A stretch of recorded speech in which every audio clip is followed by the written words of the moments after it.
De l'autre, c'est toi Jean-Rémy qui sera avec ma soeur, c'est ça? Ouais, ça va. C'est le bâtard? Ouais, ça va. C'est toi qui seras avec ma soeur, c'est ça? Je vous laisse.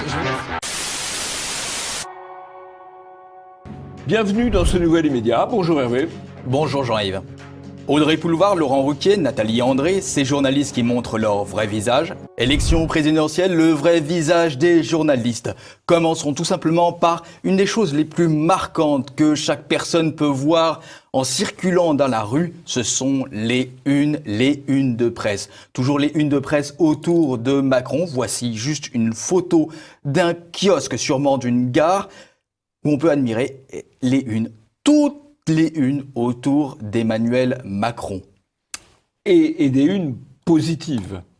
Ce qui est important, dans une campagne électorale, c'est très important, les affiches sont très importantes pour faire connaître le candidat, pour habituer les lecteurs au candidat. Eh bien, Macron, lui, au fond, il n'a pas besoin d'affiches, il a les kiosques, c'est-à-dire le financement par les journaux, eux-mêmes financés par la publicité ou par les subventions publiques. Beaucoup de bruit pour cette une de Garçon Magazine, le magazine homosexuel, où l'on voit un photomontage d'Emmanuel Macron sur un corps à moitié dénudé.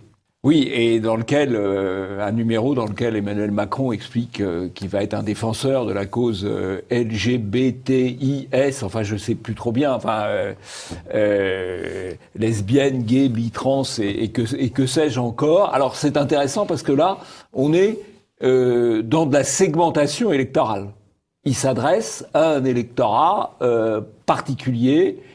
Pour dire « votez pour moi ». La communauté homosexuelle se sert d'Emmanuel Macron et Paris Match parle aux hétérosexuels en mettant en avant le couple Macron qui s'en lasse ou presque, donc un petit câlin très affectueux. Emmanuel Macron, le pari réussi. Voilà, alors les deux unes sont intéressantes puisque c'est, encore une fois, c'est de la segmentation électorale.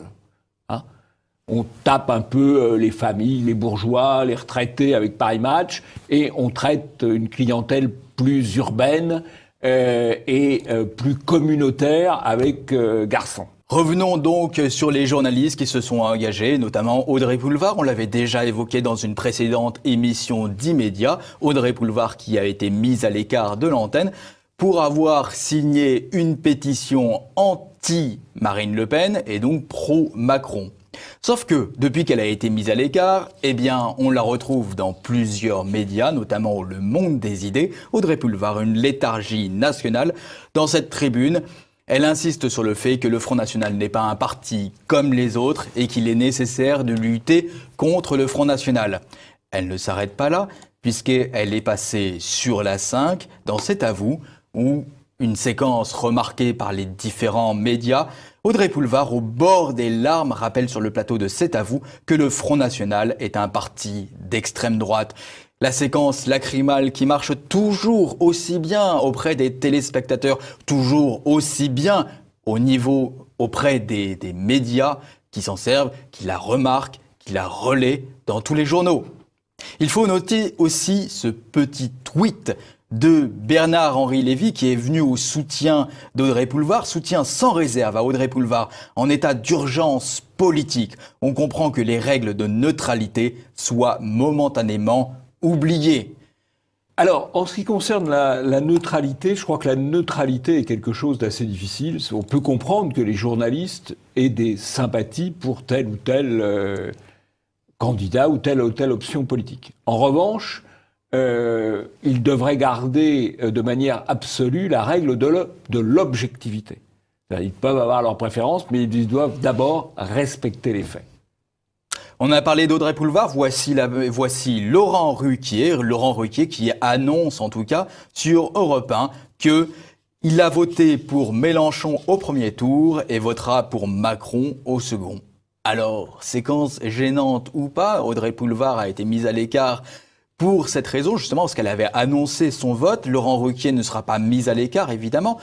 Précision, Laurent Ruquier n'est pas un journaliste, c'est un animateur, mais qui traite de l'actualité. C'est là que c'est extrêmement gênant. Et sûrement ces raisons qui font qu'il a du mal à accueillir le Front National sur son plateau. Et sur une chaîne de service public, donc financée là directement par les contribuables et qui devrait avoir un minimum d'exigence en termes de pluralisme. Continuons cette liste, cette longue liste. Et bien maintenant, c'est le tour de Nathalie André, directrice des programmes d'Europe 1. Eh bien, pendant quelques instants, Nathalie André a mis comme photo sur Twitter #NonLePen.